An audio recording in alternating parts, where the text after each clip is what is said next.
Hello student जमीती मु कही आज मो पूर्व वीडियो रे के 2-3 दिन भितर फायरमैन रिजल्ट आसीज तो फाइनाली फायरमैन रिजल्ट आसी जाइए से केते कट ऑफ जाइए कौन केमती आपको डिटेल रे मु कहबी आउ जो माने भी रिटर्न क्लियर कर फिजिकल अच्छी 18 तारीख रु स्टार्ट तो आपण मानक हाथ में आउ टाइम नहीं 2 ରୁ 3 दिन टाइम अच्छी तो आपण माने प्रिपरेशन करंतु एवं जदि सबू पिला माने एका सहित ट्राए करचंती तो वेबसाइट पूरा ब्लॉक हो जाइए तो एवं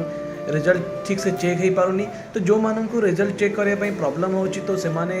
मते डायरेक्ट कांटेक्ट नंबर मु आपण मानू दे दउची तो आपण माने कांटेक्ट करंतु मते एवं हाई लिखंतु एवं तापर पीडीएफ लिखंतु मु आपण मानू पीडीएफ दे देबी तो आपण माने ताटू चेक करके आपण रिजल्ट देखि परिबे जो माने भी रिटन क्लियर करचंती तांकू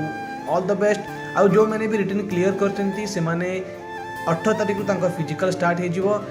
कालीठू निजर एडमिट कार्ड डाउनलोड करके फिजिकल एग्जाम प्रिपरेशन करेंगे एवं कटक नराज रे जाइए फिजिकल एग्जाम देवे तो थैंक यू सो मच मो चैनल को सब्सक्राइब कर दिंतु एमती का इन्फॉर्मेशन वीडियो पाई।